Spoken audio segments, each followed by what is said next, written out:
You're tuned in to Galty and the Gator, and this is the Howlin Wolf story.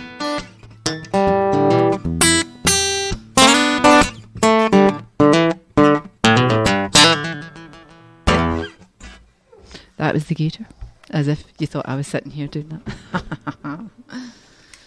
Mr. Multi-Talented has been on location again this week. Here he is. We've got a cracking show for you. A wee surprise, something that nobody would expect. Well, I don't know. I wouldn't have expected it if I'd been at the other end of the radio, to be fair. All right, okay. I would never have thought two wee folk. In which case, yes, you're right. would have pulled that off. Well, and it just... It's your charm, honey. It's your charm. Well, we've got some brilliant music on as well today. I've been desperate for this one. I know. And I think, personally, right, see, because you're such a big fan in your own right, I think that's a big deal. I know. Oh, can you imagine if we'd I know like he was gone before we were born, but I'd love to have spoke to him. He was gone before I was born, I don't know, yeah. I love you anyway, sweetheart, that's the main thing, yeah. Right, so anyway, really? Moving on. Right, let's get the first song on because it's amazing, and then we'll get into the good stuff. And it is the man himself. And by the way, I must also point out that this was actually his wife's favourite song. I know that because his daughter said this. Poor Boy was my mama's favourite song. I didn't have a favourite. I just liked them all. But you will enjoy this.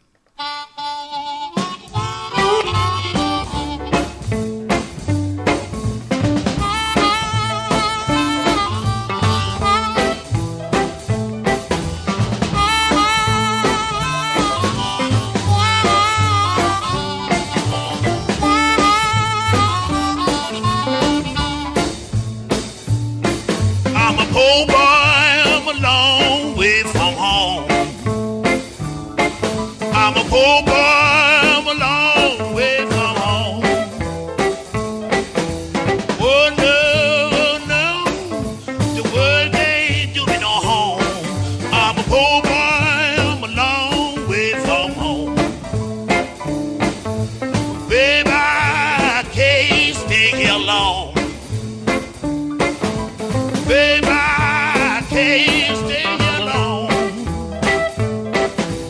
Oh no, the world can't do me no harm. I'm a poor boy, I'm a long way from home.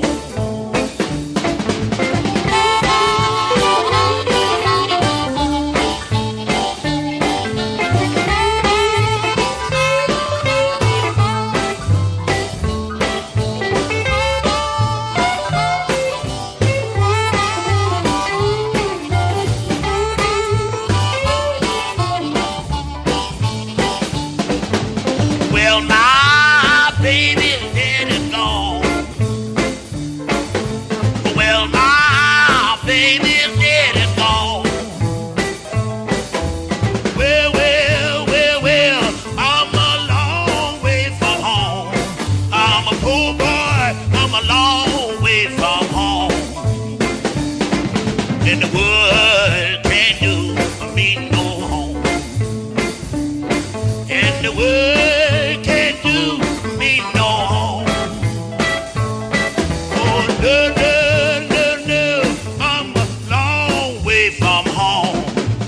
World can't do me no harm. World can't do me no harm. World can't do me no harm. Right. There we go. There a tune, eh? I know. I'm not sure he wrote that actually, to be fair. I think it's a blues traditional, but it's definitely one of the best versions I have ever heard. I know Ariel Burnside done a version of it, and Cameron Kimbrough and whoever else, but that is one of the best I've ever heard, personally.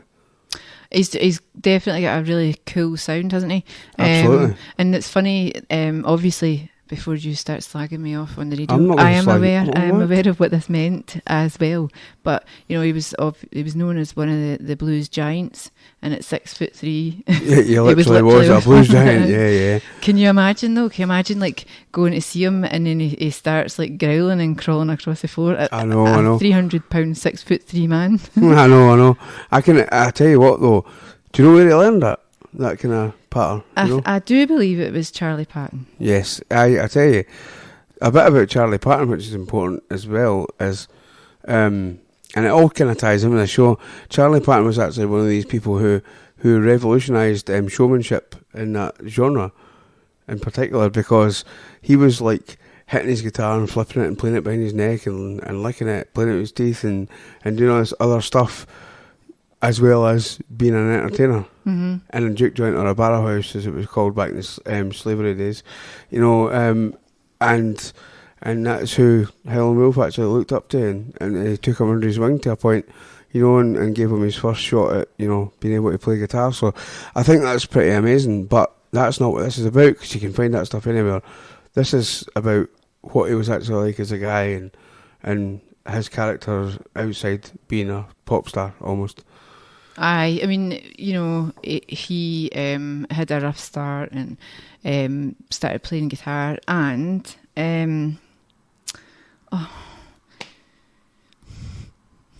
what? Mouth organ thing. Aye. Sonny Boy Williamson.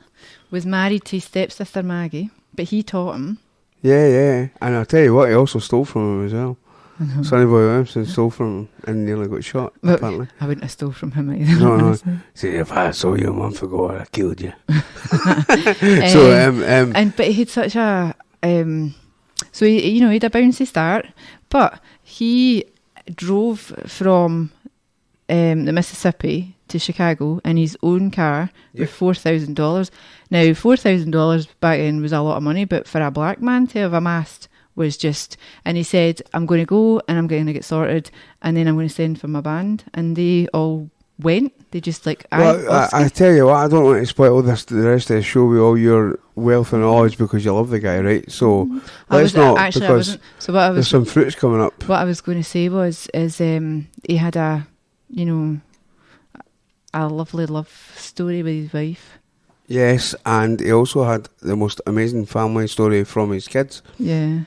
And I think anybody to do as much as he did in that scene, given the racial divide at the time, given the fact that he did not have to be as good a person as he was by any means, he had every opportunity available made, especially with bands like Rolling Stones looking up to him.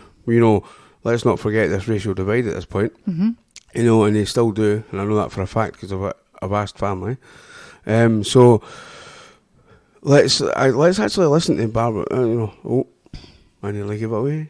Let's stick her on. So this is I'm just gutted I didn't get to do this, but I know. Sorry. I'm just going to go and turn up on their doorstep. Hello, it's me. Yeah. So anyway, I spoke to his daughter. Oh, what a woman! I've watched it all. Though. I know. So, and she's a beautiful person, but most of all, she is very invested in keeping what his spirit meant alive, and that the goodness and the music and the well-being that he delivered. And this is the part of the chat. You'll get to hear some more of it later. Yep, so. Enjoy. First of all, what does it feel like being Howlin Wolf's daughter? It feels the same, I suppose, as you being your father's son. I don't know why, but I never really looked at him as a legend that you guys see him as. Yeah. I just looked at him as, I understand now his contributions, to the world, with his music and everything, but I just saw him as ordinary dad, and I want to say I still see him that way, but he was just blessed with more talent than some, more.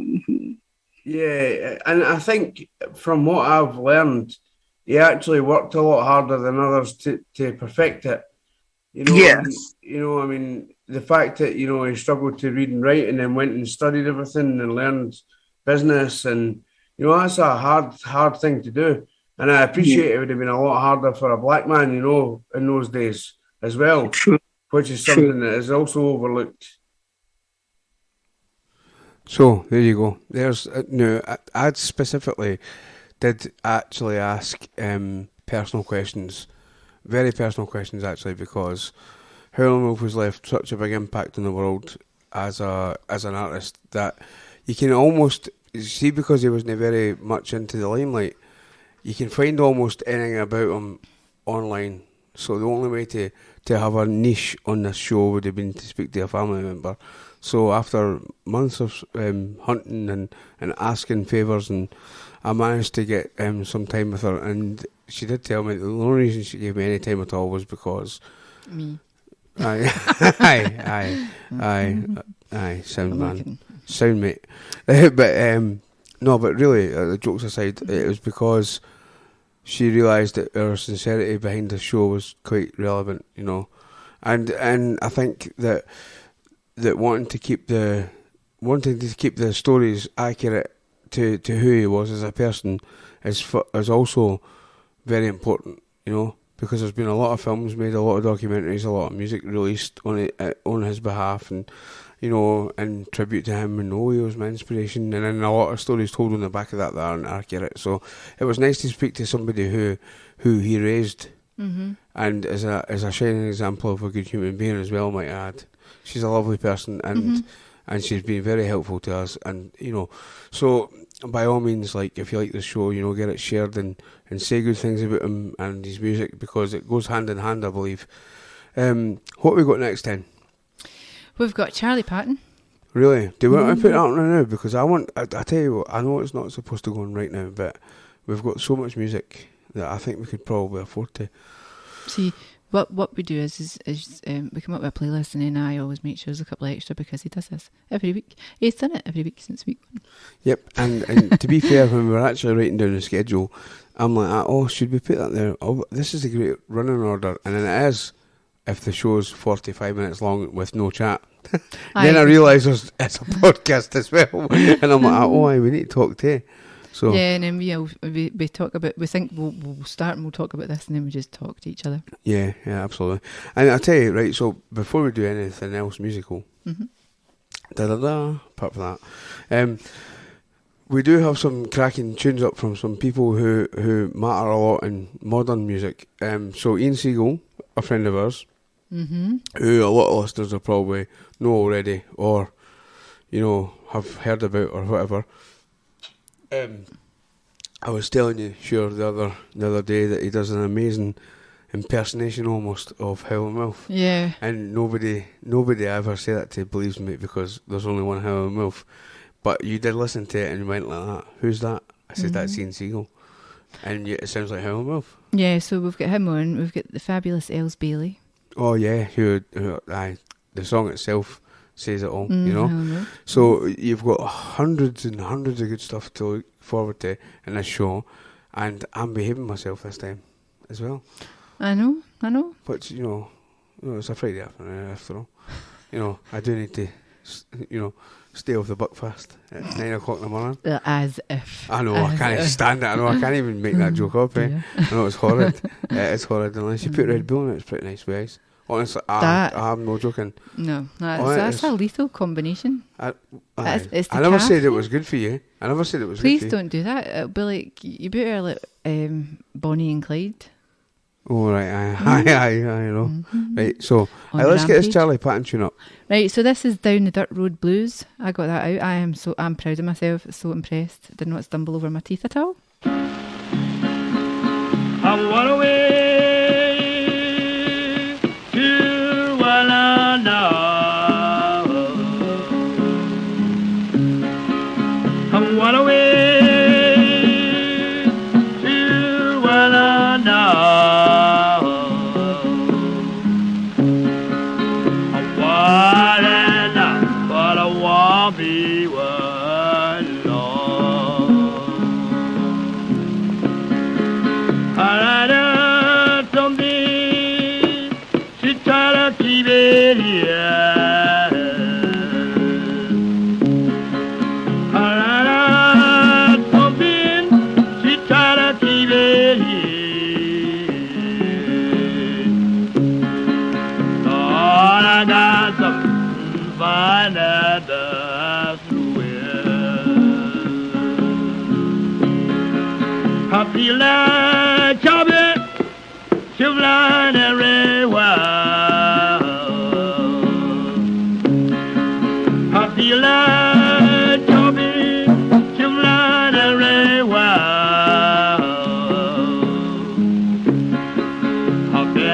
That's what I need, Lord, but I couldn't stay there.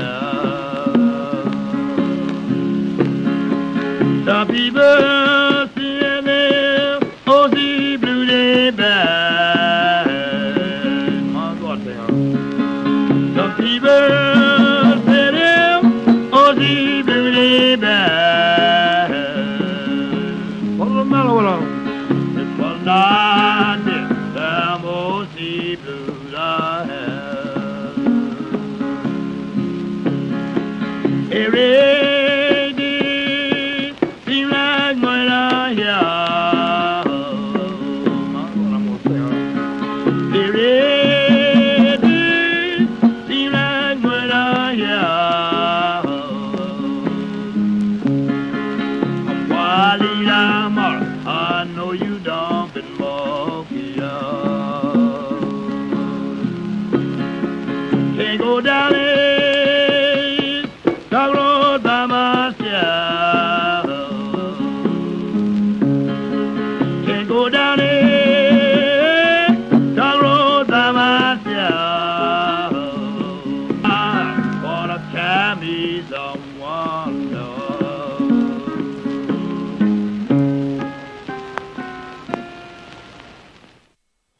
So, there you go.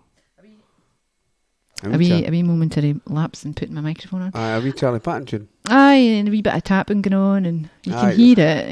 He was something else. He was revolutionary, honestly. I know, there's only one picture of him. I know. He's like up there with the Robert Johnson legend, only the different, he could already play, so they never had to make up their story about his crossroads and all that stuff, because Charlie Patton was already smashing it out the park as a player, as an entertainer, and I thought that was pretty cool. And there's loads of and loads of songs by Charlie Patton. 660 odd he got recorded, I think. Yeah, and I think when you hear them, you can definitely also hear its part in Howlin Wolf's career. Mm-hmm. Spoonful by Howlin Wolf is... It's his song, isn't it? Well, it's not directly, because there's a bit of difference, but it was definitely taken from that whole idea. There's certain lyrics that have been borrowed, not stolen, because I think he respected the man too much. Yeah, but I think there was a lot of sharing. There's a lot of shared melody in the earlier music as well. Yeah, so. I don't think the music industry by any means has changed at all, to be honest. No, in terms of people regurgitating. Well, because there is only so many notes. I mean, there's only so many combinations, isn't there? Absolutely, and I think there is also only a certain amount of people in the world that relate to that hardship that can actually do it honestly. And I think that the fact that those two in particular come together at a particular time in the universe is amazing. Because I mean you're talking about a guy, right, 6'3", right, massive guy, massive strong looking man, but big warm heart, right? Yeah, very humble. He was kicked out, because he wouldn't work for like 15 or 16 cents a day, and he walked. No, I'm not joking. He went to his uncle's first, who abused him really, really badly. Now he's a child at the time. It did scar him, he said. But I'll tell you, I'll tell you how bad it was. Yeah. He actually walked 75 miles in his bare feet to get to his dad's, to where he had a great life. And I just think that's that's an amazing story. And I think much like Muddy Waters, his professional rival yet hometown friend, he was very much a Chicago friend of his. He was the first person he looked up because he didn't know anybody. Yeah, that's right. He was a Chicago friend, I think they used that kind of professional rivalry for gigs, but there was a time where he overplayed to try and stop Muddy Waters getting on to do his. Yeah, and I think there was loads of times where Muddy Waters did actually point out to everybody else that he was the real Chicago master. And Howlin Wolf says in an interview that well, actually, that's because when you feel insecure, you've got that, you got evil going on. But I think that was very much a natural, friendly rivalry, because not only did Muddy Waters let him stay at his house, but Howlin Wolf was also very openly grateful for that. you know, and he paid him back in any way he was able, which is massively important, I think, as a friendship goes. Yeah. You know, it's give and take. One hand washes the other. You know, it doesn't have to be money, it doesn't have to be, but as long as you're grateful and kind, then, you know, I think that's important. So this is the mark he's left in the world, right? And our next song is actually from someone who he employed as his guitarist, you know, for 90% of his career, I would say. However, not only that, he became very close to the guy, treated him like his son, and, you know, and even to this day, he was regarded as like family for the rest of them in the family. So I think that's also a big deal. You know, so do you want to stick that tune on, or is it too early? No. So are you sure? Aye, because like we've got. Aye, you're the boss, like kinda. Okay. You're the boss. Sorry, boss. Right. So Hubert Sumlin. Yeah, here we go. I can't read my own writing. What did we put on? Oh, blues is here to stay. Aye, yeah. And so it is. Aye.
So, there we go. There's Hubert Sumlin. And I tell you, I remember watching, this is a funny story about the guy. So, when I was watching Crossroads Guitar Festival a while ago, it was probably on a YouTube thing, or, you know, one of those nights where you have a mad weekend and you just want to stay up all night and listen to music or watch videos of folk you love. And the thing I loved most about this one particular time, the only time I can ever see Eric Clapton in positive light, you know, something that he put on for his own gain, right, was when Hubert Sumlin came on, like, all suited and booted, as he always does, with the same guitar he always plays, and played the same way he always plays and has done since the 50s, and he got more of an applause than anyone else at that festival, and I thought that is exactly what he deserves, because he has worked for that. He's for a real place, you know. Mm-hmm. And he just, you know, I just think the guy, and he's another guy that I just wish, you know, had he still, you know, still been alive, I think that we would have had a great time talking to him, because he's one of these folk who would talk to us, you know. Mm-hmm. So that's pretty cool. And actually, there's more of this chat as well. Like, so I don't want to like fill our time with me talking about what I think about people. How about we hear more about more from his daughter? Yeah, is that all right? Absolutely. Very cool. You know, yeah, he was a very down-to-earth man, and you know, he loved intensely. He did the music as a job, but personally, you know, he was just dad, the husband, the father, the hunter, the fisherman, you know, just like everybody else. It's so weird, and I hate to drop names, but I was chatting with Mick Jagger a little while ago, and he was saying to me, let's see, how did he say it? And that he'd like to have a private life with some of his fans and everything. And he said he's a simple, down-to-earth person. I said, you know, I can understand his need for a private life because of my dad's lifestyle. So it's ironic that you know, we would get into the personal life. As you say, everybody knows the musical life, but they're just people. Like I told Mick, I said, I've always looked at him and Mick, although he's a superstar, as just a human being. You know, I think that's a good way to be. So, there you go. Yeah. That's quite mad, like hearing that again. Even though it was me that was there and talking to her, I still can't believe I was speaking to her. I know. She's so sound. She was like that to me too before. It's like, just remember, I really appreciate you as well. So anything you need, and I'm like that. You don't even need to know me. You don't even need to bother with me. And I think that's really cool that you do. She's so invested in her dad and his legacy. I think that's beautiful. I know. I think she's amazing, and she likes butterflies. And you know me and my butterflies. Yeah. You're more of a moth, but I mean, same thing, I suppose. Mm-hmm. I've got a moth tattoo. Have you? Well, there you go. Oh, that must be something like that. Mm-hmm. Although, are you attracted to the light? No, bright light, bright light. So, yeah, you know, despite the fact that the thing is obviously you've kind of touched on this before, that he went and he learned reading, writing, arithmetic, just your basic education, and then he went back and studied business, and with him, together with his wife, they ran it. Yeah, like that's a business. right. I tell you, another thing I brought up today as well, this is really important. Now, I remember when I was younger, I encouraged everybody who was in my friend circle who knew what music meant to me to go and watch Cadillac Records, because it done a really good job of popularising music that wasn't very popular. It brought some cool people into like I mean, Beyonce played Etta James, and it was like Mos Def played Chuck Berry, and there was loads of cool stuff right about this film. I love it. I still love it. I'm not saying it's more than once, to be honest, and I'm not saying it was totally accurate, but I will say one thing about it is that Chess Records, for all the good they did, they were very much a business, they were very much a record company, and they were very much all about greasing the artists to suffice their own business. And to be fair, like if it was my business, or if it was your business or the listener's business, you would understand that you would trying to make it work so that the artist was happy, but you still made the money you wanted to make, right? So that's what they were trying to do, right? And they were very honest about it. Marshall Chess is very honest about it when he talks about his dad's business, right? So let's not write him off for that. That's just business. However, then Howlin Wolf comes along and he's like, keep your Cadillac. I want what due. Yeah, I just want what due. You know, he didn't ask for anything extra. He didn't accept. Actually, it's not about asking, because I don't think for a minute that Chuck Berry or Muddy Waters or any of these guys asked for that. I think that because they were used to having nothing, I think they were quite happy to accept it, and Yeah, that's I mean, fair like- enough. A totally 100% respectable Absolutely. decision. Like, You know, nice clothes, nice car. Yeah. Everything, you know. But your man Chester Burnett went like that. Well, look, how about you keep your pink Cadillac and everything else, and you just give me a wee envelope with what I'm due. Like, honestly. And there is a point in that film where he says to Muddy Waters, he says, see, the difference between me and you is I own my car. I don't own me. Mm-hmm. You know? The Pontiac.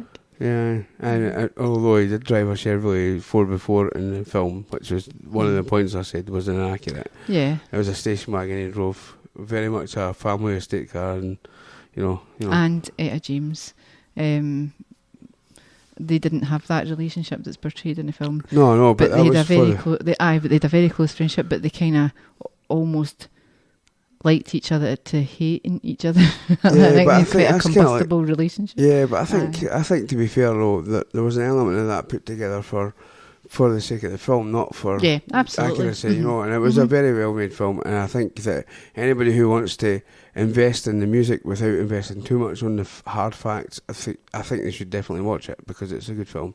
And it was better than the last one they brought out about Chess Records. I forget the name of it, but I'm pretty sure Who Do You Love is what it's called, but I don't know. It was in the 90s. We tried finding it. I'm glad we didn't after the reviews. But anyway, it's not about film. I'm not a film reviewer. So although if you're 7 out of 10 Rotten Tomatoes. So I think there's loads of stuff we can talk about with the guy, right? And there's loads of stuff that's kind of missed out, I think, right? So I need to ask you, Fiona, truthfully, no, because you're just like riding away with me, right? And that's not fair. Right, I'm doing all the work here. So, how about this? How about you tell me your very first experience on listening to Howlin Wolf? Because it might be similar to other people's, you know? Okay, so I was probably quite a young teenager. I moved out at 16, so I lived on my own.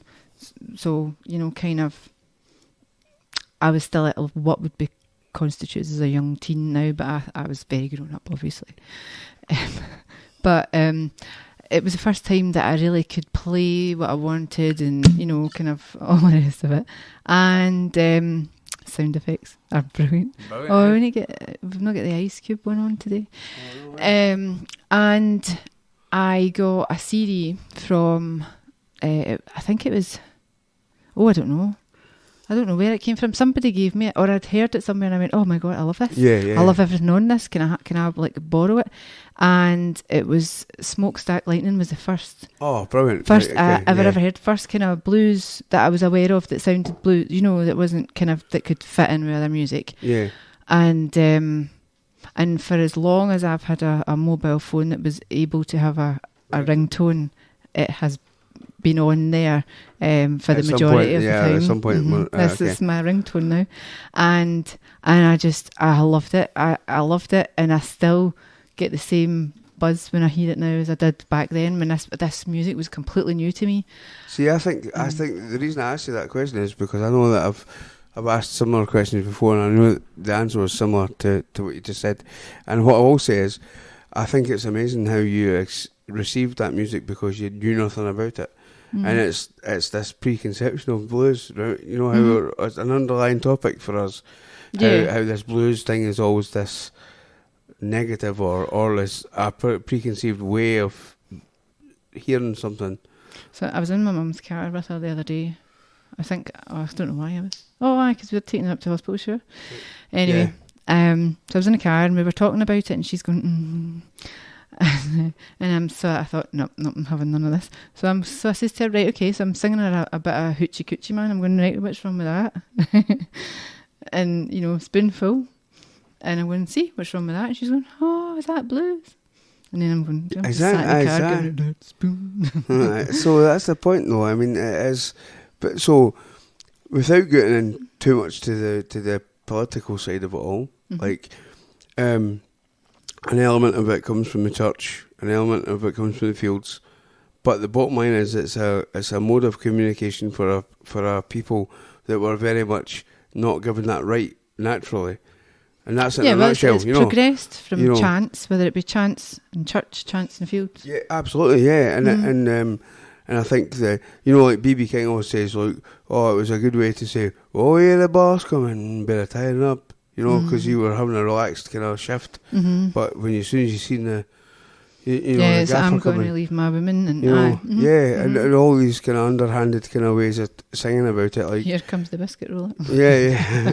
If your biscuit roller's gone, that's usually your wife's buggered off, and that's absolutely fine. It's just from my. I've had a few spooky moments recently, haven't I? And it was like I'd never heard Biscuit Roller, and now every time I play a song, it's like, oh, well, there it is again. Yeah. I suppose you hadn't realised how actually relevant it was. It's like Jelly Roll. I'm like, here it is again. Right, we have got Death Letter Blues by Sun House. Oh yeah, we'll tell you why that's important after. Enjoy.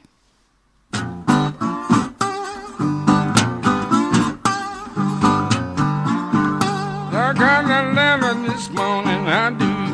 You rang it red. You said, honey, gal, your love is dead. I got a letter this morning. How do you ring it red? You just say, hurry. I call the gal, your love is dead. Oh, I grabbed up my suitcase, took her down the road. When I got there, she's laying on the cooling board. I grabbed up my suitcase, I said I took her down the road. I said, but when I got there, she's laying on a cooling board. Well, I walked her right close, looked down in her face. The good old gal gonna lay the judgment day.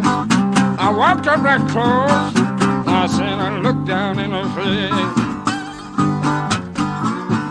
I said the good old girl gonna lay in the judgment day.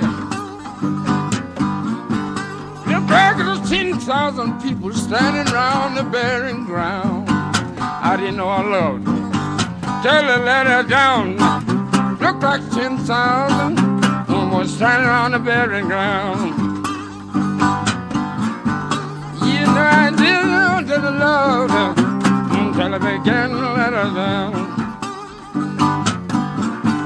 Well, I fool up, Mom. I slowly walked away. I say, farewell, honey. I'll see you Judgment Day. Yeah. Oh, yes, I walked away. I said, farewell, I'll see you Judgment Day. I didn't feel so bad till the good old sun went down.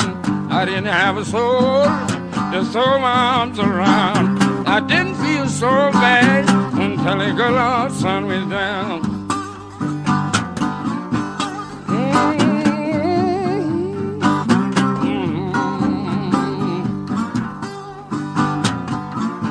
Someone don't love you, ain't satisfaction, don't care what you do. Yeah, it's so hard to love someone don't love you. You don't look like it ain't satisfaction. Don't care what you do. Well, I got up this morning to break a day, just hugging the pillows she used to lay. I said, soon this morning, yes, it's a break of day. You know I'd hug in the pillow, oh, how my good gal used to live. I got up this morning feeling round for my shoe. You know I must have the walking blues. Soon this morning, I'm feeling round for my shoe. Yeah, I know about that. I must have the walking blues.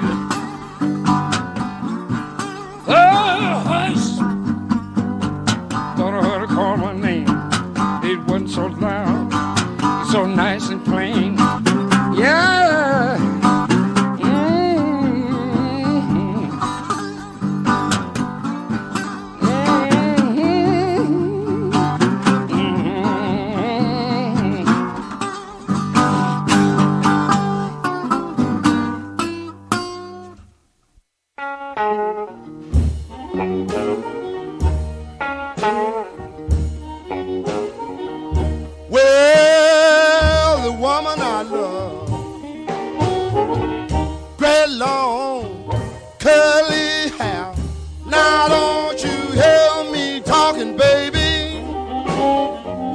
woman I'm loving, great long curly hair.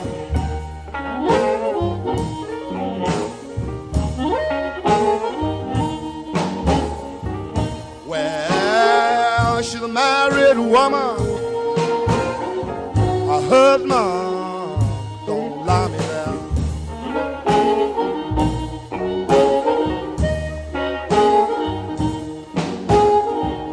Well, the train I ride, 16 coaches long. Now don't you hear me talking, baby? Train I ride, 16 coaches long.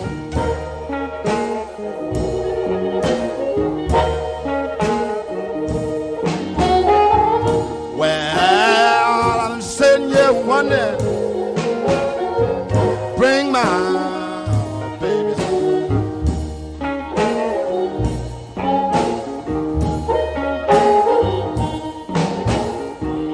Well, the smokestack lightning,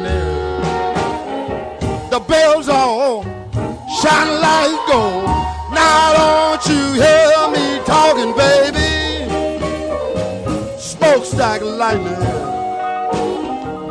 bells all shine like gold.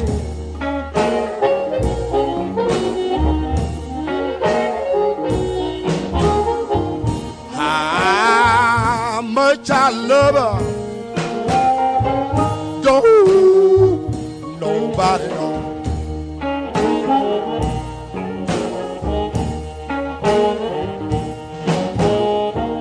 Well, the meanest people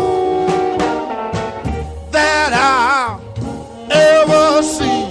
Now don't you hear me talking, baby? You the meanest people that I ever seen.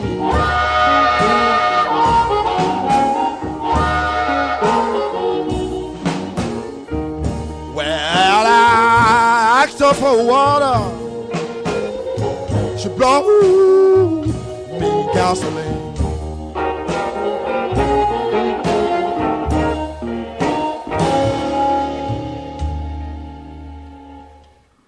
Are we muddy waters, sir? Are we muddy waters? Aye. That's a nice kind of, like you could slow dance to that. Aye. In fact, it could be like in... Do you want to slow dance to that? Not right now, but I mean, like later on. Well. You know me, I like a wee dance. Aye. Usually inappropriately though. I mean, I will never invite you to another family funeral again. Never will I do that again. Speaking of which, actually, Death Letter was good, eh? Death Letter was good, like. Do you not think Death Letter was a great song? Yeah, but because I like the wee bit in it. But you play that as well, don't you? No. Yeah. Not properly. I like that. I bet you can play the wee bit that I've the wee bit. Do, please, because now everybody's going. What wee bit? Right, okay. What wee bit, Fiona? That sounds nothing like what we've just heard. That wee bit. Go.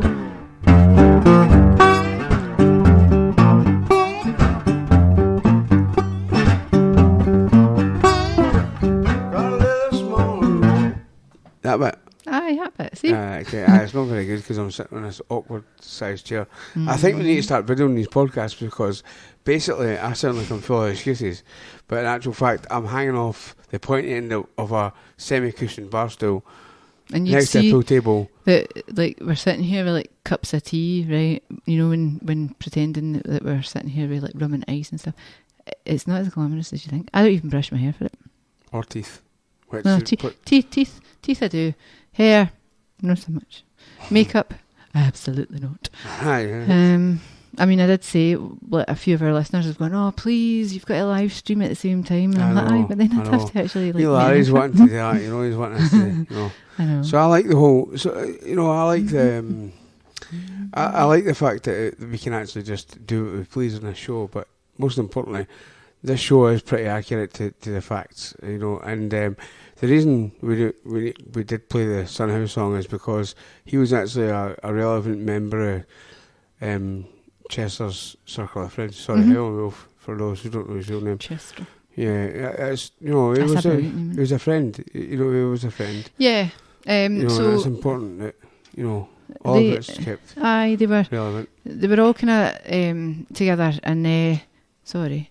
You should, if you're like sitting thinking, I'm loving all this and I want to know more. There's a really good documentary, free, available on YouTube, that you can check out with Son House in it. And that's maybe one of the best examples. No, but it is. It is. I loved them even more after that. Oh, the fact that he showed up and said, singing blues and things like that. But it's mental and it's cool and it's good, and you get to see people as they were. And I think that's the best way to be, really. Well, you know what? I think, actually, to be fair, I really do believe that this whole premise of having a show that's honest to the genre instead of just playing the songs and just that being it, I think the fact that we can relate to the truth of it by talking to people who are involved in it or know people who are involved in it and can check out the backstory and make sure it's accurate. Mm-hmm. I think that's important, but I think that we're equally very lucky this time to have such a massive impact on it. Barbara's brand new. She's a really, really nice person, and she had absolutely no qualms about talking to me after knowing that I had something else to talk about, because she did her investigation and research on you as well. So you've got a connection to that that is honest and genuine that everybody can see. And saying that, actually, I don't think I have mentioned at all that you've got a gig coming up, like one of your. This is a big one. Yeah. This year. The first one actually. Yeah. So you got with Dave Arcari, who we have played on here. I've played on my Wednesday show as well. Absolutely amazing. I need to tell you about Dave, actually. He's so not only is he very much a down to earth guy, sound guy, he's a very accomplished person. He's done a lot in music. He's still doing a lot of music, but he's doing a lot of music based on the fact that he works hard. It's not really because he's been overly lucky. He's actually had to work at it. Mm-hmm. I mean, one of my idols, Michael Messer, actually told me he used to be his booking agent or something. Mm-hmm. I'm not sure that his actual job title, but apparently he was really good at that as well, and probably for the same reasons, because he's so invested. And he's very personable, and he's lovely and genuine, and that you can tell that from him. Absolutely, and he was very grateful for the slightest help from the slightest of people. I know. Like hence your leather bracelet and your. Aye, but I'll share his post, and he comes on and makes sure to actually say thank you. I know people that aren't like even in the public eye, and I'll share their post, and they're just like, "Oh, like she shared my post, but now thanks so much." Yeah, I've got a cool haircut and I use tracksuit, so I'm automatically too cool for that. Aye, which is stupid. This is my debut single, and I'm kind of beginning my music career, and you've played it on the radio, but I'm not even going to bother saying thanks. I know, because clearly that's how things work, So I think that he's a consistent reminder of what being successful takes, not what it is, but what it takes, because he maybe is successful by every means you can imagine, but at the same time, he's more relevant in what it takes to get there, because he's still doing it. He's still doing it like he was starting out. He's grafting. He's grafting exactly. My words exactly. He's still grafting at it every single day, and you know what I'm humbled by is the fact that I've always assumed that my musical prowess has been based on who I was working with. So, I mean, I've been very grateful. I've worked with like Greg Taylor, I've worked with Del Gavin, I've worked with these people who do matter. Like, they're very talented, and it's always been like this kind of 50-50 split, and, we've been, it's been our thing, not my thing. Mm-hmm. And I've always been self-conscious or very worried about ever taking a jump to do anything on my own, because I've been really concerned that people invest in me through somebody else, right? Mm-hmm. And Dave, out of all the people that could have possibly given me that step, Dave Arcari is one of the people who actually reminded me that I'm okay without anybody. Absolutely. And I never thought I'd say that publicly, but I do actually, for once in my life, believe that. And me feeling like that is also a reminder of what Howlin Wolf brought to the world, because, like I said, he came from nothing. He walked. Anybody who can walk 75 miles with the best of gear on is doing well, but to do it with no shoes, just for a better chance. And bearing in mind that he lived with his dad, and his dad got him his first guitar when he was 18, but he'd been there a while, so he was still young when he did this. Aye, I mean, I think that he really does send a massive message to the world, and not only that. I mean, let's not forget that, you know, I mean, in Chicago, they put his picture on a stamp. I mean, they done that in this country with the Queen. You know what I mean? I mean, really, I'd rather have Howlin Wolf. Aye, let's be honest. You know, I'd rather have Howlin Wolf. And he's done loads of charity work, and he was very approachable by all his band members, and he actually did have very strict rules. Obviously, you know, I don't care if you drink, right? If you've got a drinking problem, you don't do it in public, and if you got the need for a drink, you don't do it during the show, and I'll buy it after the show.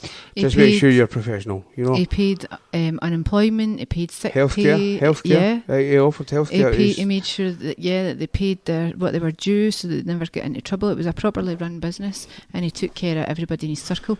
And he lived in very modestly. He didn't, you know, he wasn't like flashy. But didn't forget though. See, because he treated them like that was the reason he always had the best band in town. He always had the best players.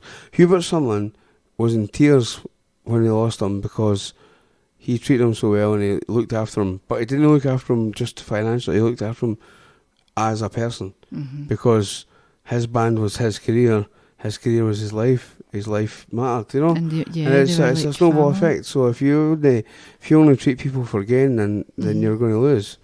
And I think the fact that those band members had so much respect. I mean, Sam Lane along died there. I mean, another lovely guy, right? But he played with Howlin Wolf, and he still kept the home videos. And the home videos has got like Sonny Boy Williamson and Howlin Wolf playing, and all these other guys that I've always loved, right? And it was just such a. You can look at the video and you think, wow, that's just such a normal thing. It's just like it almost looks. There's a rugby club where I grew up, right?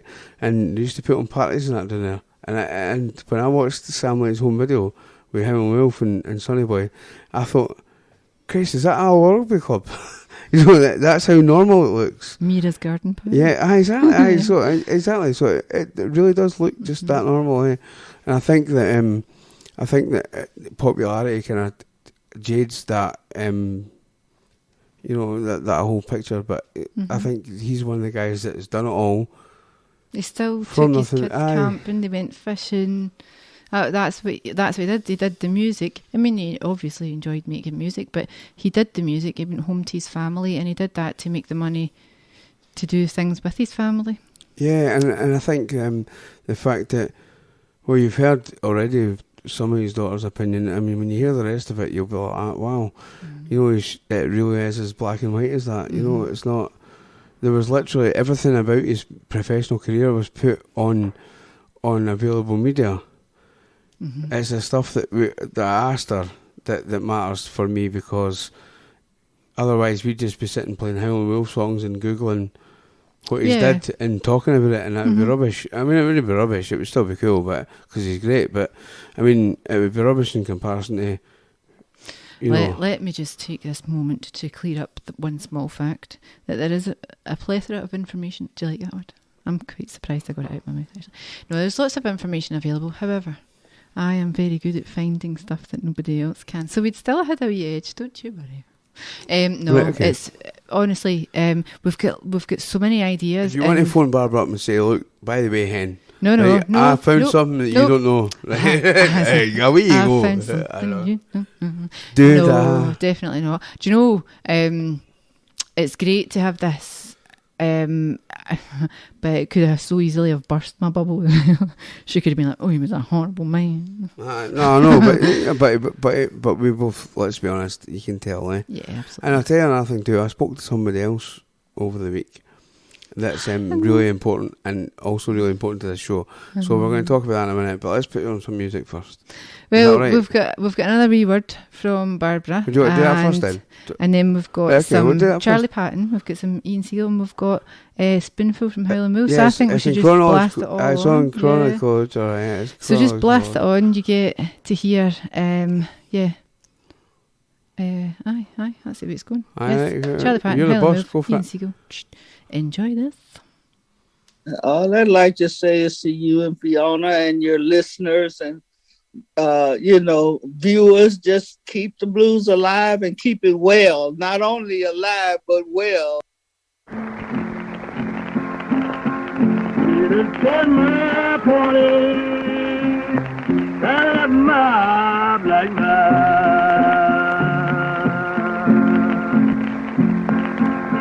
It is in my party, that my black man. I'm a man, alright, baby, what I'm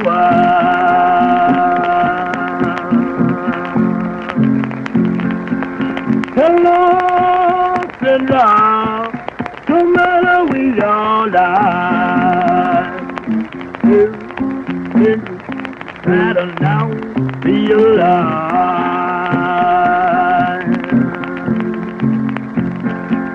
From a storm that night, why you down? But a brand new feeling, man already planned. And baby already tried.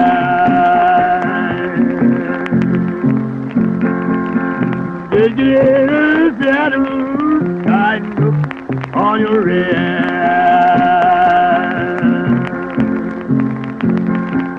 And a brown moonlight from the city.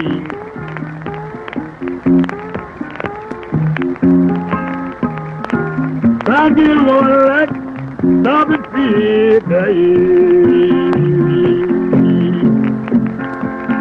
but I did like one, don't put your hand on me. But my baby, told me good morning, friend. Oh, baby, see that morning,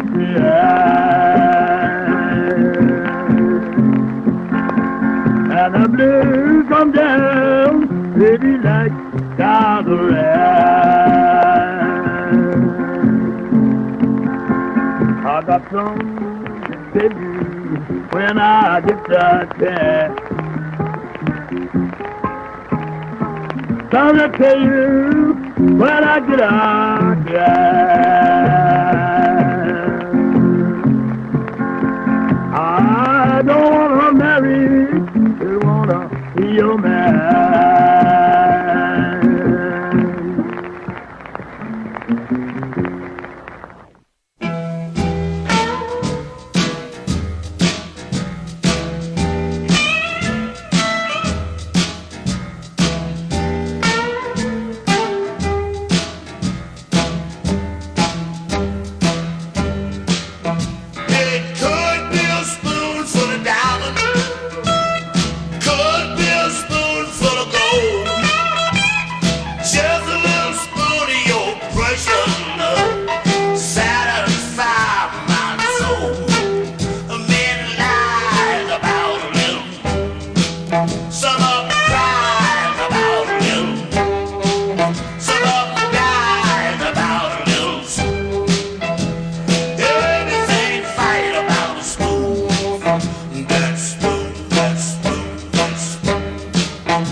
I ain't going down.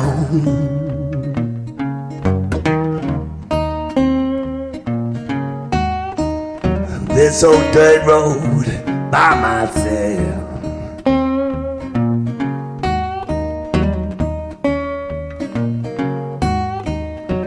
I ain't going down. This old dirt road by myself.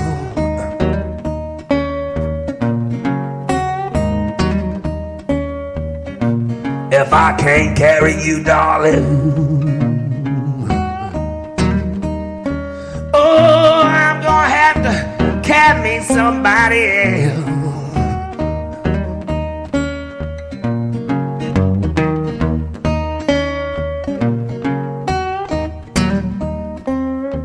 You know today have been,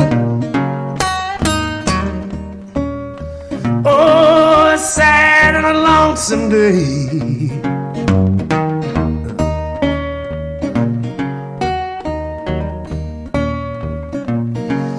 Yeah, today have been,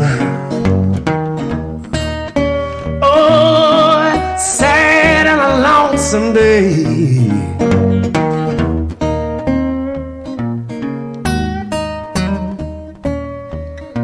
That's why I ain't going down this old dirt road by myself.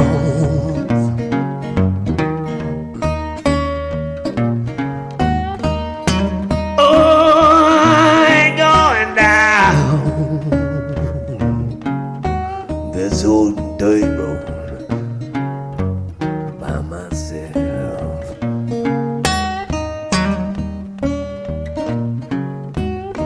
If I can't carry you, darling, oh, I'm gonna have to carry me somebody else.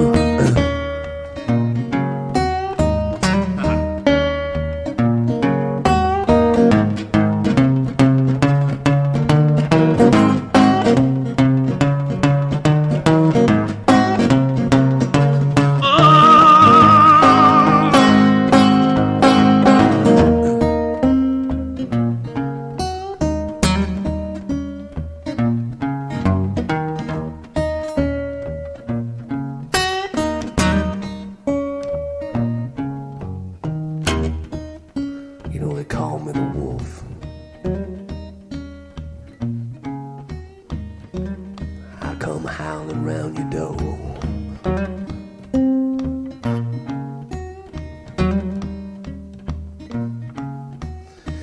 Oh, they call me the Howlin Wolf.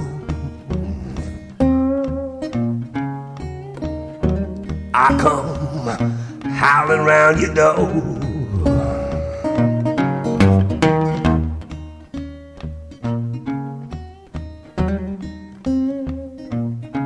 You better give me what I want, little girl.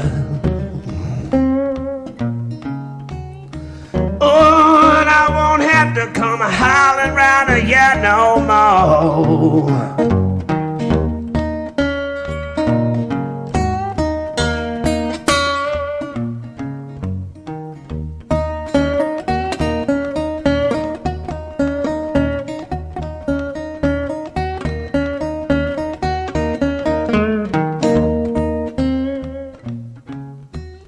When I get to howling, I dig me a great big hole in the ground.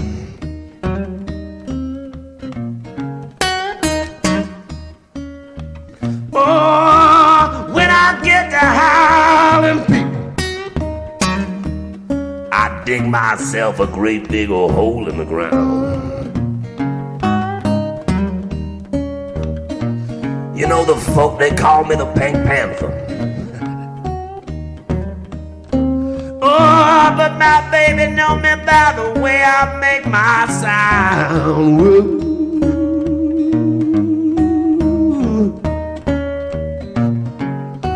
Woo. Woo. Woo. Yeah,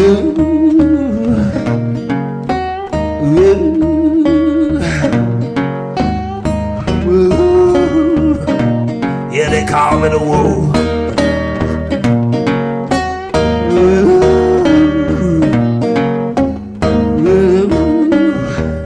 I come howling round your door. You better give me what I want, little girl, and I won't have to come howling round here no more.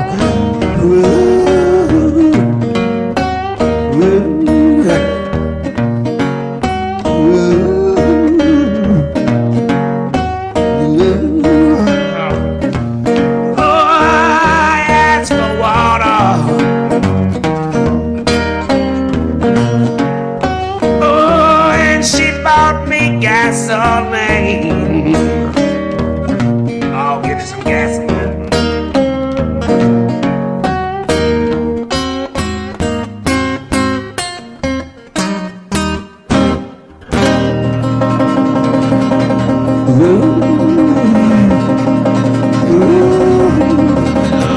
I'll be right back. Thank you.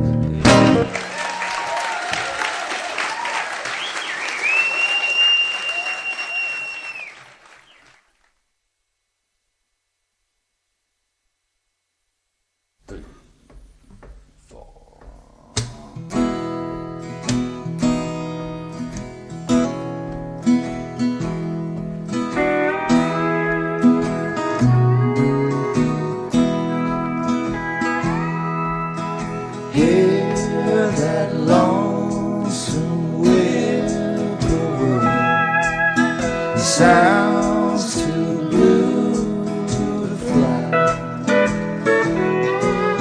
The midnight train is winding low.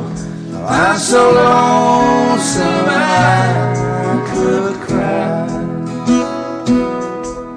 I've never seen a night so long when time goes crawling by. The moon just went behind the cloud to hide his face to cry.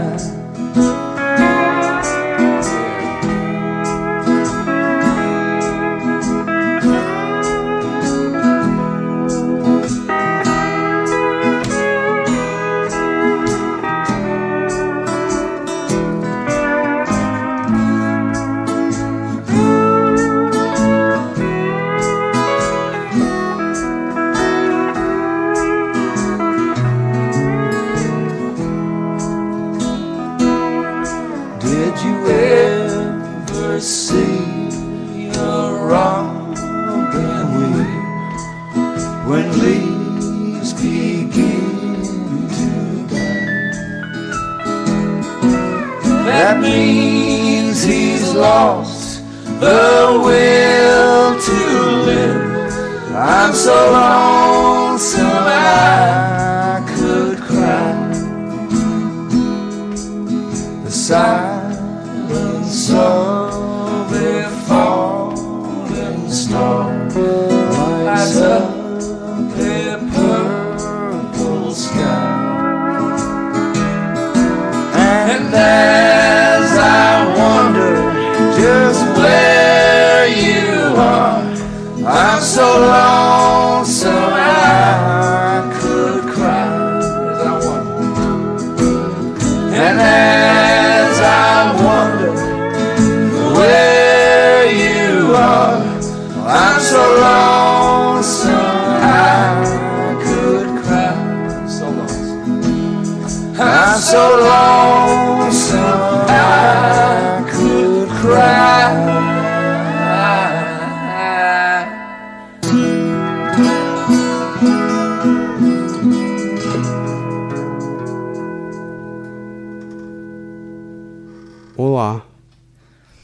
That was good, like 8-minute domestic. That was quite. You know. That was my Ian part, Siegel with. I'm glad he's getting the blame. Oof. Dirt Road, Call Me the Wolf. Oh, how cool is that?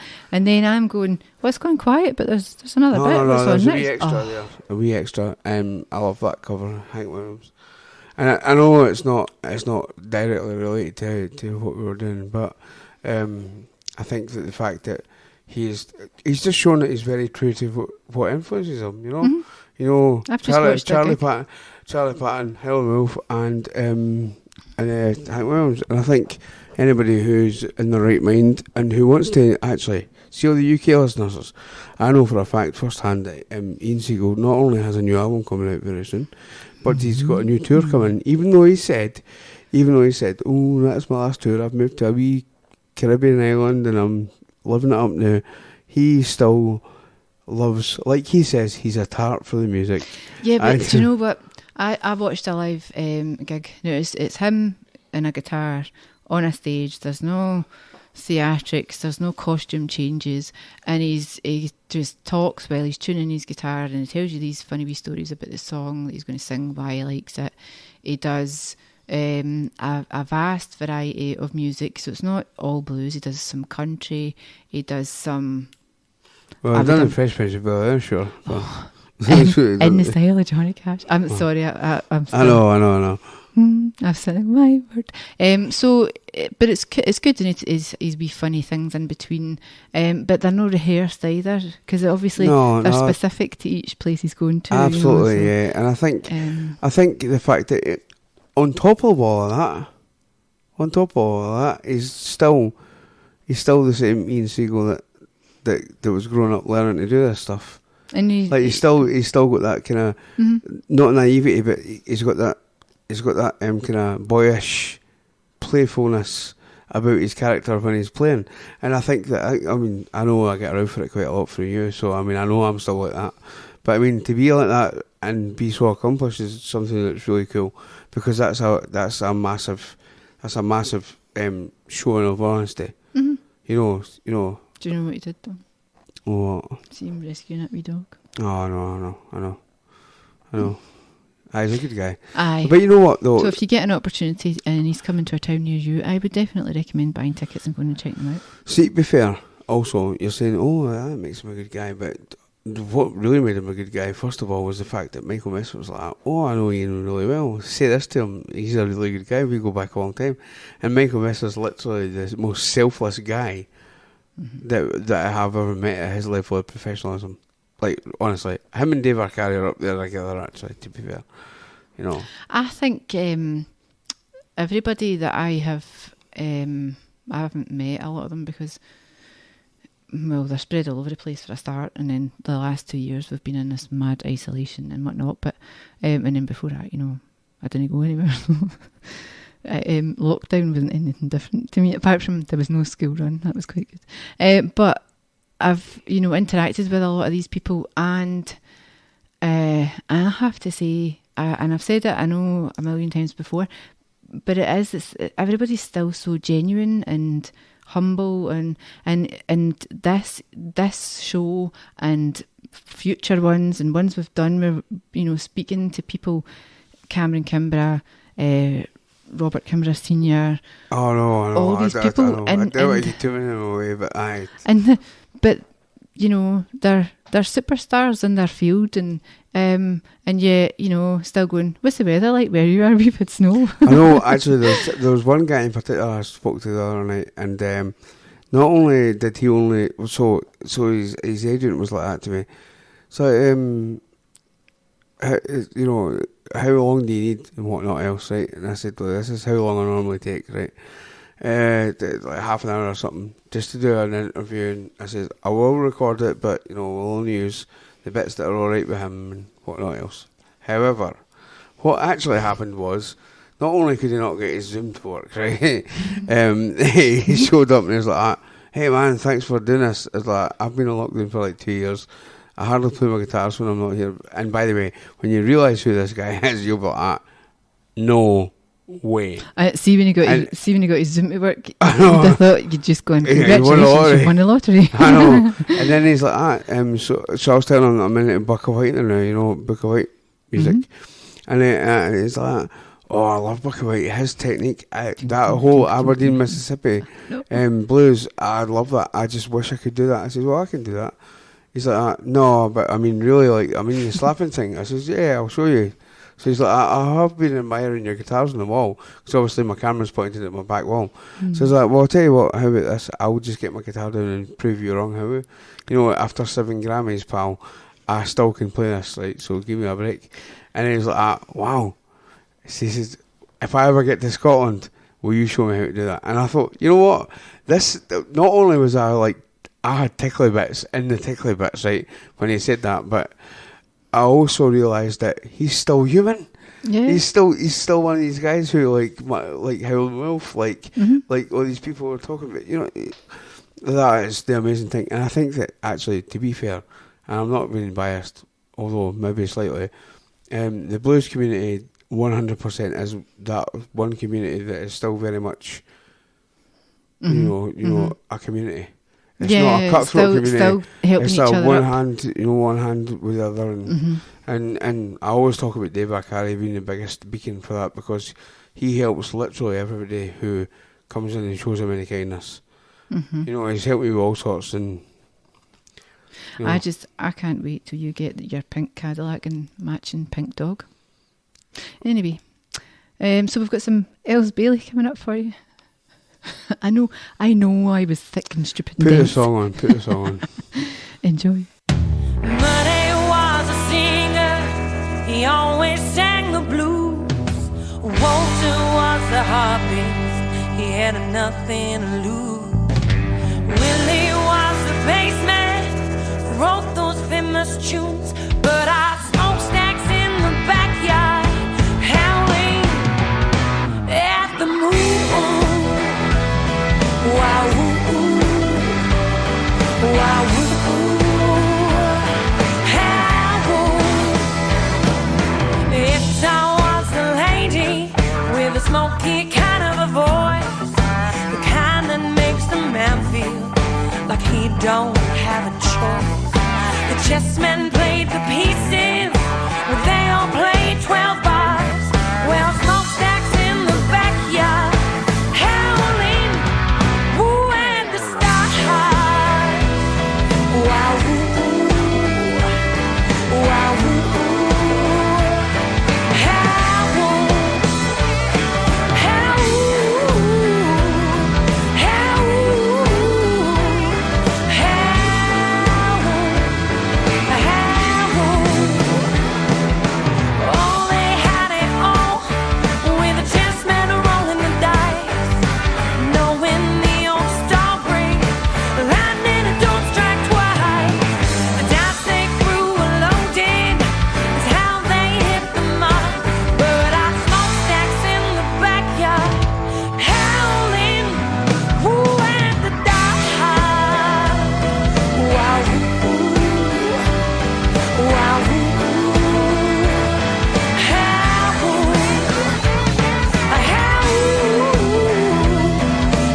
rooster, too lazy to crow for day.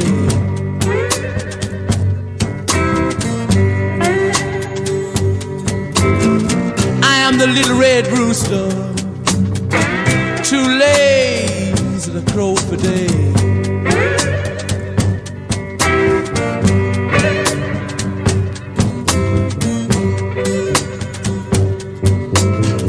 Keep everything in the farmyard upset in every way.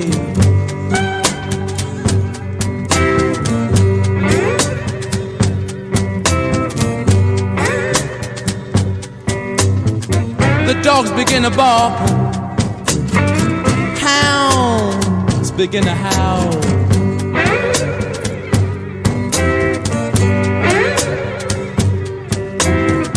Dogs begin to bark, hounds begin to howl.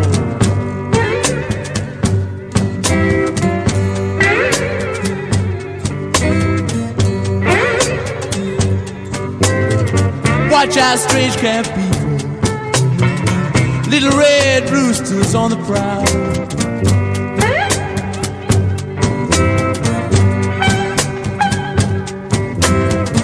If you see my little red rooster, please drive him home.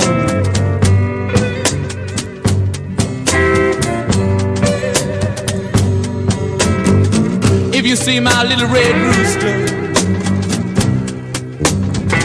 please drive him home.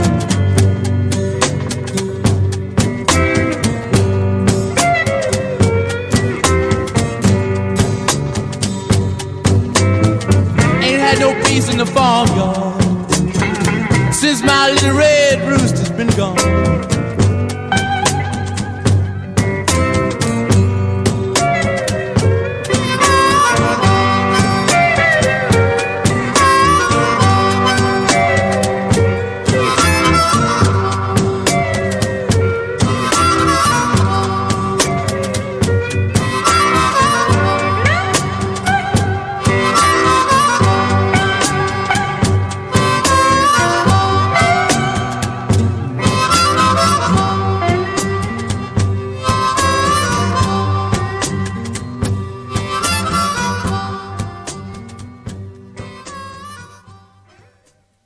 Hi, I'm Keith Johnson, Prince of the Delta Blues and the great nephew of Muddy Waters, and you're listening to Galty and the Gators Blues, a new show in Scotland.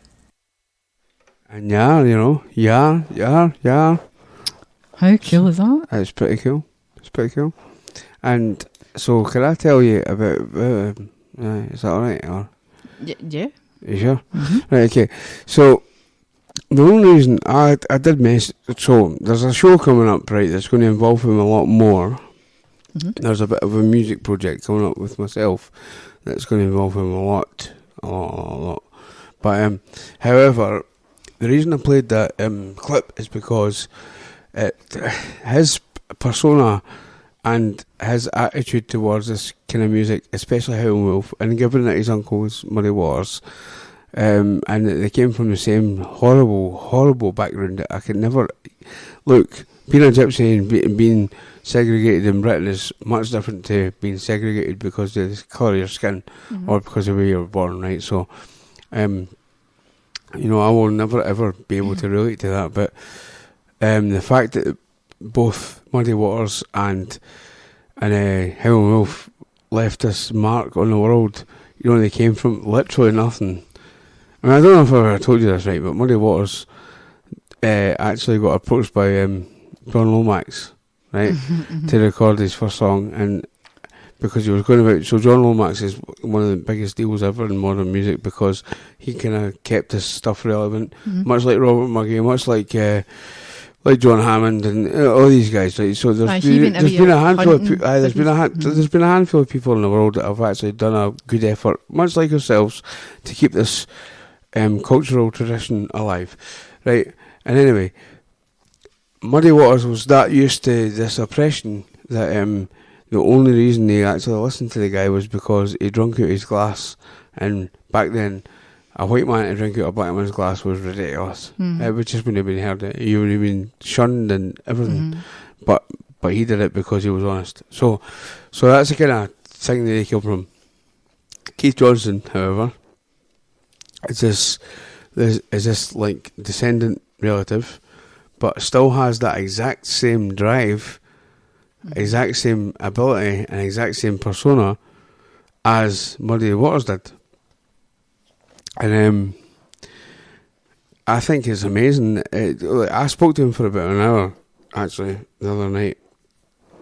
And we were talking about, I expected it to go different, right? So before these interviews, right, I'm like, oh, what's going on? Like, I'm nervous and I don't know what to ask. And even though I've got loads of questions that I really want to ask that you all want to hear, before that, I'm like, meltdown, what do I ask? And then he ended up just talking about the stuff that's important to him. And it turned out it's the same stuff that's important to us.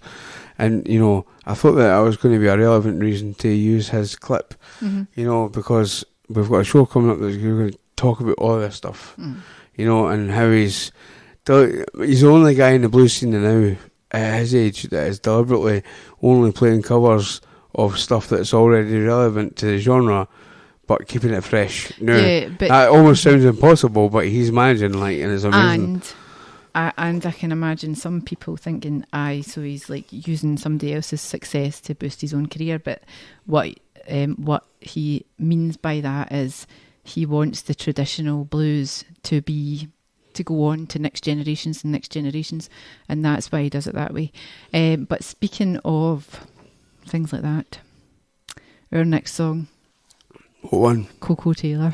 All right, okay. So, this is a weird one actually. This song in particular was written in Wally Dixon's words for Coco Taylor. The story goes, Coco Taylor's lying in bed one night, as per, and gets a phone call. Stupid o'clock, daft a time, and it's Wally Dixon. He says, "Look, Coco, you need to get your mum to the studio. I need you to record a song. We need to do this song. So I've written a song, and it's made for you, man. It's made for you." She's like, really? Because it's like 1:30 in the morning, and can it not wait? And Wally Dixon's words were, nah, you need to pick the chicken when the water's hot, right? That was his words.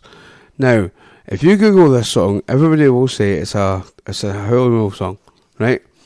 And I think I don't know factually, because let's be honest, none of us were there, so I'm not going to claim to know all the answers. But what I will say is, I do know it was a Coco Taylor song in terms of Willie Dixon wrote it for her. So whoever gets credited for it after Willie Dixon doesn't matter to me. Even if it is named Howlin Wolf, I don't care, right? Because the fact is that's what happened, right? But I think the reason you Google it and it comes up a Howlin Wolf song is because I just found out literally today, that he recorded it before she did. Even though she was performing it before him, he recorded it before she did. And I think that's the reason that it worked out like that. But make no mistake, it was a Willie Dixon song. He wrote all these songs. He wrote most of the songs for... Yeah, he was a very talented man. Because he was a bass player, we're all the same. Aye. Lol. Right, I want to joke. Right, well, without further ado, enjoy. Let's have it.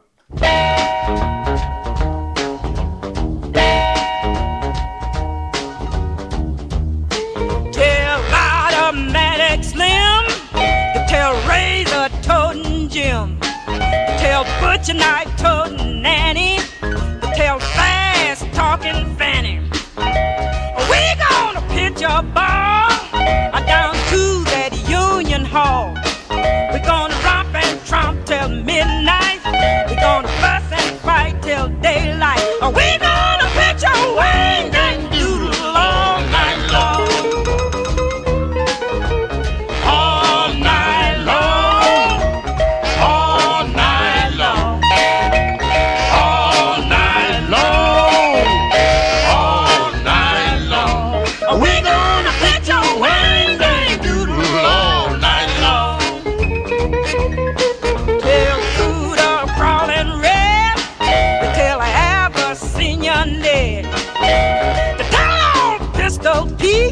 To tell everybody he meet, tonight we need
Joe, we got sawdust on the floor. And tell Pat and Caroline Dime, we gotta have a heck of a time. And when the fish scent fill the air, there be snuff juice everywhere.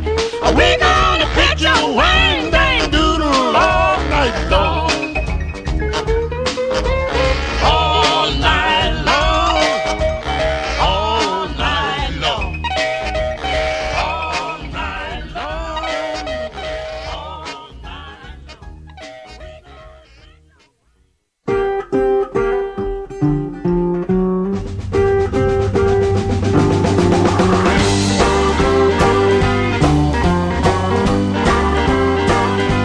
Oh, tell me, baby, you know I need my civil rights.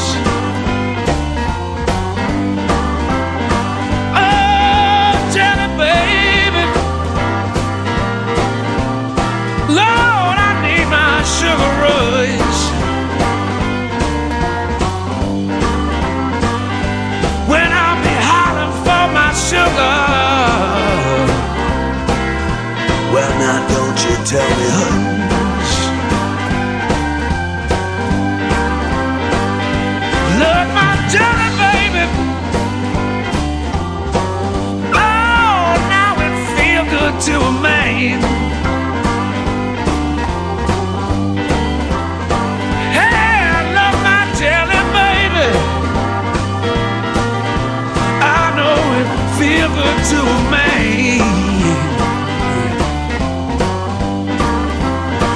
When I feel that jelly roll rolling in my hand.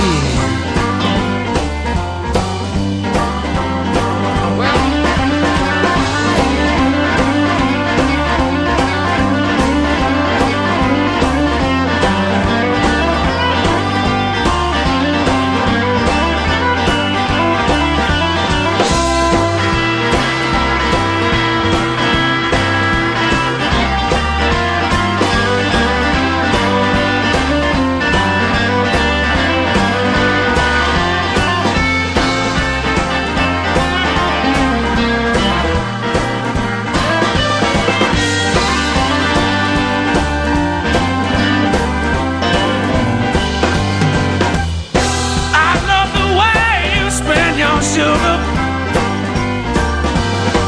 Oh, I love the way your jelly tastes. Well, your honey keep me buzzing. Come on, baby, don't let that jelly waste.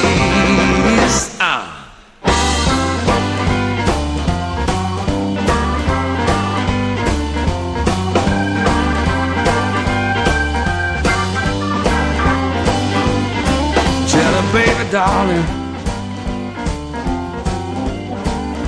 I see you melt out in the sun.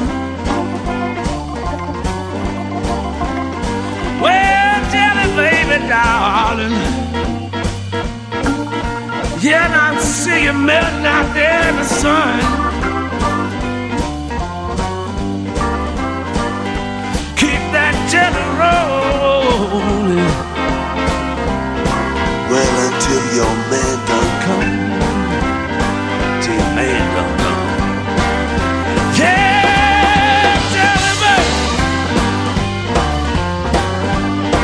Well, I need that sugar rush. Yes, I do. Oh, oh, jelly baby. Yes, I need that sugar rush.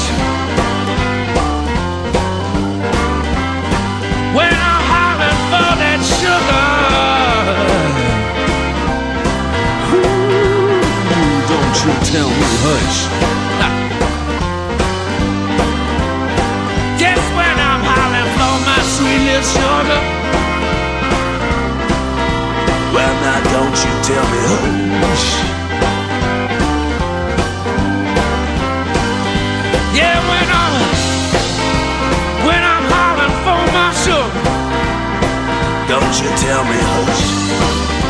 Don't tell me. Well, when I'm hollering for that sugar, baby, I said, now don't you tell me hush.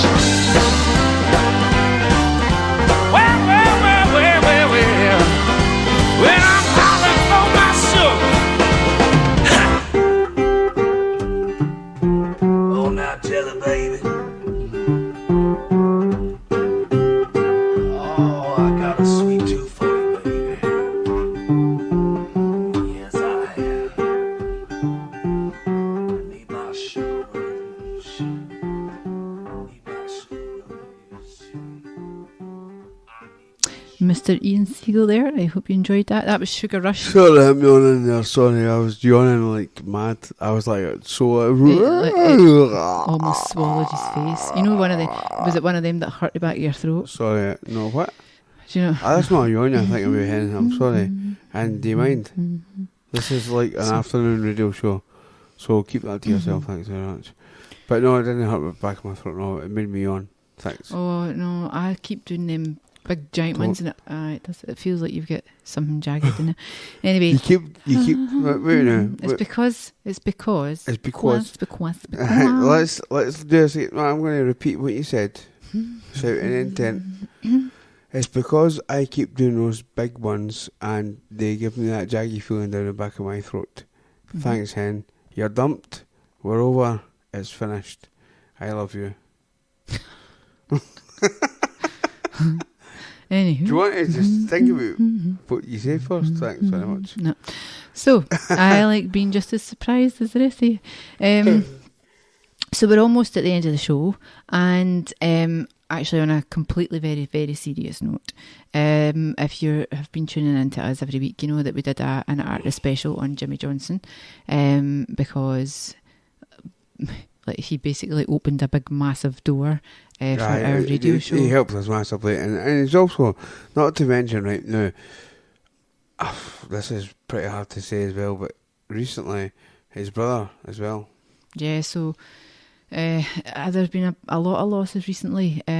So sadly he passed away, and must have been not long, a week or so. Yeah, it was not long, maybe a week and a half. Sylvester, his brother, also passed away. Still. But and Sam Lee. Aye, but you know, a couple of days later. What I will say about Sil Johnson though is, and this is the thing that folk don't know, everybody knows Jimmy Johnson in the blues scene, right? And everybody's a blues listener, right? But check out Sil Johnson, because see when he first brought out Different Strokes, it was the most sampled song for hip hop music. Like Snoop Dogg and everything. Aye, and they're still doing it yet, and it wasn't that long ago, right? And that's because of the quality of it and the kind of soul Motown. I wouldn't even say Motown, but it's got this other, vibe. It's got this other thing, a lot more soul. So we felt that it was only fitting that we play out today with a song from Jimmy Johnson. It felt quite personal. I was a bit upset about having to pick a song because of that reason. Yeah, absolutely. But he did inspire me greatly with his music, but also his outlook on life. The same as Howlin Wolf. Family was important to him, and at the end of the day, when they'd finished their gigs, all they thought about was getting home to their wives. Jimmy and Sherry were together must have been close to 60 years. Yeah, a long time. And I'll tell you what, I want to see before we run out of time though. Can we stick on a bit more of Barbara? Aye. You don't need to scroll down though, because I've not done a great job of putting it together. 3, 4, 5, 6, 7. We've done 3, so put on 4, obviously. So that's after 3. Is it? Yeah, because you read most of the stuff, like you say, like everybody else. There's not too much else to tell, like you say, except deep personal stories. You know, like I said, he loved hunting dogs. He liked to fish. You know, he liked to eat wild game. Just little things like that, you know. And he loved our mother. And he always showed, a lot of love for us. So, like I say, he was a man among men, I always say. Is there any memories that you have of your own that are fond? You know, any favourite memories, so to speak? Yeah, I think of things every day. He and I of course, in his later years, his kidneys were failing and blah, blah, and there were certain things he shouldn't eat. And we would sneak off and get some of those kinds of food without my mom knowing and stuff like that. And like I say, he would ask my boyfriends if they stayed too late at night, did they bring their pajamas, because, you know, it was time for them to go. When he did wake up, because he slept days, you know, mostly, but on Sundays or something, when they were there, he'd halfway doze, and then you'd hear him coming up the stairs chasing the boyfriends away. But again, just like any dad, you don't sit too late at somebody's house. And I remember him when he went to England, bringing back the prettiest slips, you know, for my sister and my mom and us. I guess someone helped him choose some items. But yeah, he just... like I say, I just see him as like any other man, you know. But he was kind. He was good too. Amazing. That's what it was. It was amazing. And so that's us. We're at the end of our show. We're going to play out with a fantastic song from Jimmy Johnson. I've really enjoyed this one, by the way, and I've really enjoyed just being able to talk about somebody that I care about, like, and just not be like objective, just be honest. And just you know what I mean. I have to be honest, I enjoy these because this is, our listeners are just getting to know like what our normal conversations are like. It is, you're getting to know us, absolutely. And I'll tell you, see if you really care about our show and you really like what we do, then send the page a wee message, and we're going to start a Patreon scheme where for say £5 a month, so like £1.25 a week, you're going to get privy to the full conversation, the things that can't be broadcast. Aye, the full interview, and for $7.50 a month, you'll maybe get like the video as well, so you get to see what the guy's house looks like. You get to see what it's like. You know, you'll get to see the more personal side of what we do, because it's not really just us. I'll tell you what, I've just finished scratching my bum, we're going to do a radio show. It's not like that. It takes a bit of work, and it takes a bit of work, and it takes a lot of work from Fiona to control me, because I'm very much just a blues guy, a musician who knows the stuff, but she's the one that puts it all together in format and is able to produce it in a way that sounds good to you guys. So it's her fault, basically. See of all the talent he's worked with, and now he's stuck with me. Aye, well, that's what I say. Your brother, you're the hottest, so it's cool.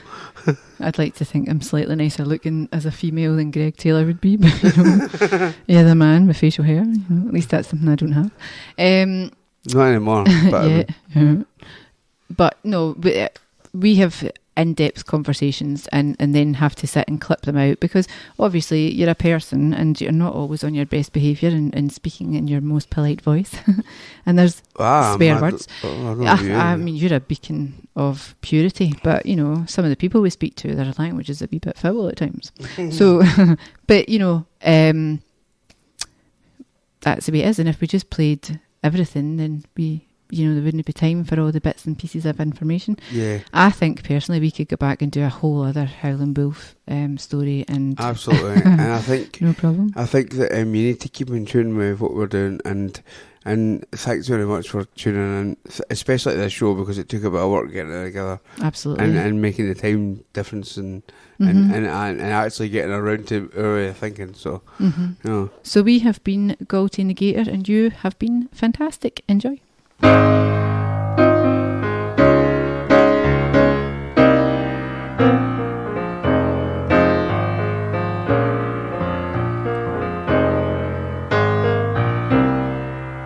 You know how it feels. You understand what it is to be a stranger in this unfriendly land. Here's my hand, take it, darling, and just lead me on. let me walk. I want to walk right by your side and let your love be my only guide. Here's my hand, here's my hand. Take it, darling, and just lead me on.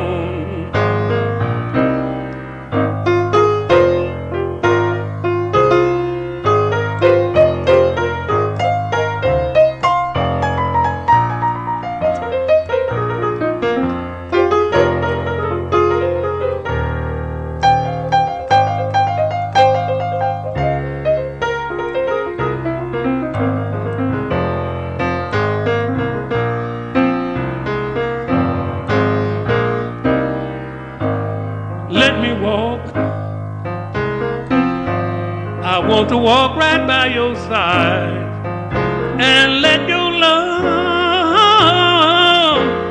be my only guide. Here's my hand, here's my hand. Take it, darling, and just lead me on. Lead me on.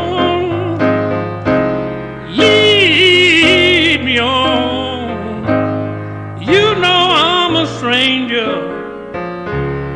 and I'm so all alone. Here's my hand, here's my hand. Take it, darling, and just lead me on.